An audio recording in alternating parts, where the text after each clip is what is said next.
ഇപ്പോൾ ഈ മാമ്പഴക്കാലത്ത് ചെയ്യാൻ പറ്റിയ വളരെ ടേസ്റ്റി ആയിട്ടുള്ള നല്ലൊരു കേക്കിൻ്റെ റെസിപ്പിയാണ് കേട്ടോ ഷെയർ ചെയ്യുന്നത്. കുട്ടികൾക്കൊക്കെ നല്ല ഇഷ്ടമാവും. അപ്പോൾ എല്ലാവരും ട്രൈ ചെയ്ത് നോക്കാം. എങ്ങനെ ചെയ്യുന്നത് നോക്കാം. അപ്പോൾ ഇതിലേക്ക് നമുക്ക് ആദ്യം തന്നെ വേണ്ടത് അത്യാവശ്യം ഒരു വലുപ്പമുള്ള പഴുത്ത നല്ല മാമ്പഴമാണ് കേട്ടോ. നല്ല മധുരമുള്ളത് എടുക്കുക. അതിന് ചെറിയ പീസായിട്ട് ഞാൻ കട്ട് ചെയ്തെടുത്തിട്ടുണ്ട്. അപ്പോൾ എല്ലാം കൂടെ ഏകദേശം ഒരു 3/4 കപ്പിൻ്റെ താഴെ ഉണ്ടാവുള്ളൂ. ഇത് നമുക്ക് മിക്സിയുടെ ജാറിലേക്ക് ചേർത്ത് കൊടുക്കുക. അപ്പോൾ വലിയ ജാറിൽ തന്നെയാണ് കേട്ടോ ചേർത്ത് കൊടുത്തിട്ടുള്ളത്. ഇനി നമുക്കിതിലേക്ക് മധുരത്തിന് പഞ്ചസാര ചേർത്ത് കൊടുക്കാം. ഞാനിവിടെ 1/2 കപ്പ് പഞ്ചസാര എടുക്കുന്നുണ്ട്. അത് ഏകദേശം കറക്റ്റ് ആയിരിക്കും. ഇനി നമുക്ക് വേണ്ടത് റവയാണ്. അപ്പോൾ റവ വെച്ചിട്ട് നമ്മളിത് ചെയ്യുന്നത്. അപ്പോൾ അതിന് വേണ്ടിയിട്ട് ഞാൻ 1/4 കപ്പ് റവ എടുത്തിട്ടുണ്ട്. ഒരു കപ്പ് എന്ന് പറഞ്ഞാൽ 250 ml അളവാണ് കേട്ടോ പറയുന്നത്. അപ്പോൾ 1/4 കപ്പ് റവ നമുക്ക് ചേർത്ത് കൊടുക്കാം. ഇതുണ്ടാക്കാൻ ഭയങ്കര സിമ്പിളാണ്. അതുപോലെ തന്നെ എന്താ പറയുക, വലിയ മെനക്കെടൊന്നുമില്ല നമുക്ക് ചെയ്തെടുക്കാൻ. പിന്നെ 1/2 കപ്പ് പാല് ചേർത്തിട്ടുണ്ട്. എടുക്കുന്ന എല്ലാം റൂം ടെമ്പറേച്ചറിൽ തന്നെ ആയിരിക്കണം.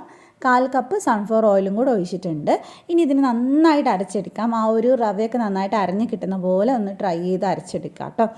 മാക്സിമം അരച്ചെടുക്കുക. അപ്പോൾ ഞാനിത് അരച്ചെടുത്തിട്ടുണ്ട്. ഇനി നമുക്കിതൊരു ബൗളിലേക്ക് ചേർത്ത് കൊടുക്കാം. അപ്പോൾ റവ ആയതുകൊണ്ട് തന്നെ നമ്മളിത് കുറച്ച് നേരം ഒന്ന് മാറ്റി വെക്കണം. അപ്പോൾ ഞാനിതിനൊന്ന് അടച്ച് വെക്കുന്നുണ്ട്. ഒരു 15 മിനിറ്റെങ്കിലും ഒന്ന് മാറ്റി വെക്കാൻ നോക്കുക. ഇനി ഞാനിവിടെ നിങ്ങൾക്കൊരു സ്കിൻ കെയർ ബ്രാൻഡ് പരിചയപ്പെടുത്തി തരാം. റാനിയ എന്ന് പറഞ്ഞിട്ടുള്ള ഒരു ബ്രാൻഡാണ് കേട്ടോ. 100% ഹലാൽ സ്കിൻ കെയർ ബ്രാൻഡാണിത്. ഇത് ശരിക്കും പറഞ്ഞാൽ ഒരുപാട് പ്രൊഡക്ട്സ് ഉണ്ട്. അതിലൊരെണ്ണമാണ് ഞാൻ ഇന്ന് യൂസ് ചെയ്ത് കാണിക്കുന്നത്.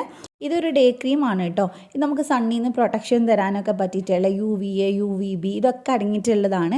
അതുപോലെ തന്നെ ഇത് കാണുമ്പോൾ നിങ്ങൾക്ക് മനസ്സിലാവും ഭയങ്കര പ്രീമിയം ക്വാളിറ്റിയിലുള്ള പാക്കിങ്ങും കാര്യങ്ങളൊക്കെയാണ്. ഇതിൻ്റെ സ്മെല്ലാണെങ്കിലും നല്ല അടിപൊളി സ്മെല്ലാണ് കേട്ടോ. വേൾഡിലെ തന്നെ ലാർജ് ഹലാൽ ലാബായിട്ടുള്ള മലേഷ്യയിലെ ലാബിൽ നിന്നാണ് കേട്ടോ ഇവരുടെ എല്ലാ പ്രൊഡക്ട്സും ടെസ്റ്റ് ചെയ്തിട്ട് വരുന്നത്. അതുപോലെ തന്നെ എല്ലാ പ്രൊഡക്ട്സും വെജിറ്റേറിയൻ ആണ്, ആൽക്കഹോളിക് ഫ്രീ ആണ്, ഡെർമറ്റോളജിക്കലി ടെസ്റ്റഡുമാണ്. അപ്പോൾ നമുക്കിത് ജസ്റ്റ് ഇതുപോലെ ഫേസിലെല്ലാടെയും ആക്കിയിട്ട് ഫേസിൽ മാത്രമല്ല നമുക്ക് നെക്കിലും യൂസ് ചെയ്യാൻ പറ്റുന്നതാണ്.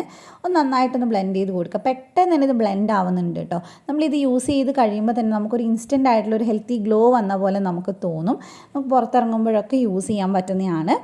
അതുപോലെ തന്നെ ഇതിൽ 24 കാരറ്റ് ഗോൾഡും വൈറ്റമിൻ സിയും ഒക്കെ ഉണ്ട്. അപ്പോൾ നമുക്കൊരു യൂത്ത്ഫുൾ ആയിട്ടുള്ളൊരു സ്കിന്നാണ് കിട്ടുക.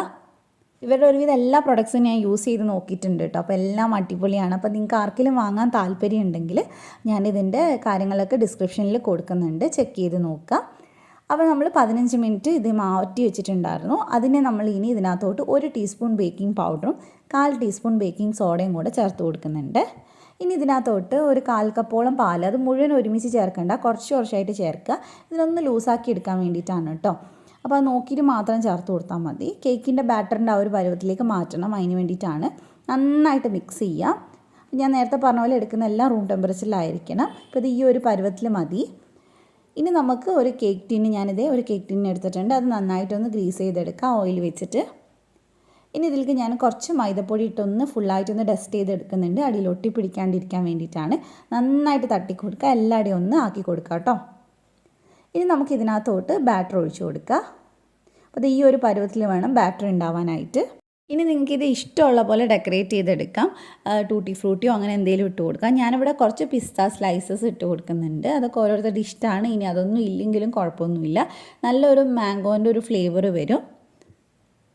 ഫുള്ളായിട്ട് ഇട്ട് കൊടുത്തിട്ടുണ്ട്. പിന്നെ ഞാനിത് ഓൾറെഡി ഒരു പാന് 10 മിനിറ്റ് പ്രീ ഹീറ്റ് ചെയ്ത് വെച്ചിട്ടുണ്ട് കേട്ടോ.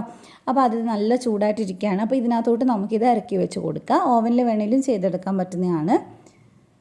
അപ്പോൾ ഇതിൽ വെച്ചിട്ട് ഏകദേശം ഒരു 40 തൊട്ട് 45 മിനിറ്റ് വരെ ഒരു ലോ ടു മീഡിയം ഫ്ലെയിമിൽ വെച്ചിട്ട് ഒന്ന് ബേക്ക് ചെയ്തെടുത്താൽ മതി. ഫ്ലെയിം ഒരുപാട് കൂടുതലാണെന്ന് തോന്നുകയാണെങ്കിൽ ലോ ഫ്ലെയിമിൽ തന്നെ വെക്കുക. പിന്നെ എടുക്കുന്നത് ഓരോരുത്തരുടെ പാനിനനുസരിച്ച് ടൈം വ്യത്യാസം വരും കേട്ടോ. അപ്പോൾ ഒരു 30 മിനിറ്റ് കഴിഞ്ഞിട്ട് ഇതുപോലെ ഒന്ന് കുത്തി നോക്കിയാൽ മതി. അപ്പോൾ എനിക്ക് ഏകദേശം ഒരു 45 മിനിറ്റ് എടുത്തിട്ടുണ്ടായിരുന്നു. അപ്പോൾ ചൂടാറിയതിന് ശേഷം ഞാൻ പാനിൽ നിന്ന് എടുത്തിട്ട് മാറ്റിയിട്ടുണ്ട് കേട്ടോ. ഇനി നമുക്കിത് നോക്കാം. നല്ല സോഫ്റ്റായിട്ട് കിട്ടിയിട്ടുണ്ട്. ഇഷ്ടമുള്ള പോലെ നമുക്ക് കട്ട് ചെയ്ത് സെർവ് ചെയ്യാവുന്നതാണ്. അപ്പോൾ എല്ലാവരും മാങ്ങ കിട്ടുമ്പോൾ ഉണ്ടാക്കി നോക്കുക. എന്നിട്ട് ഫീഡ്ബാക്ക് അറിയിക്കുക. അപ്പോൾ റെസിപ്പി ഇഷ്ടമായിട്ടുണ്ടെങ്കിൽ ധ്യാൻസ് കണ്ണൂർ കിച്ചൺ ഒന്ന് സബ്സ്ക്രൈബ് ചെയ്യുക. ഫേസ്ബുക്കിലാണ് കാണുന്നതെങ്കിൽ പേജ് ഒന്ന് ഫോളോ ചെയ്തേക്കണേ. അപ്പോൾ ഇതുപോലത്തെ നല്ല കിടുക്കൻ റെസിപ്പീസുമായിട്ട് നമുക്ക് വീണ്ടും കാണാം. Thank you for watching.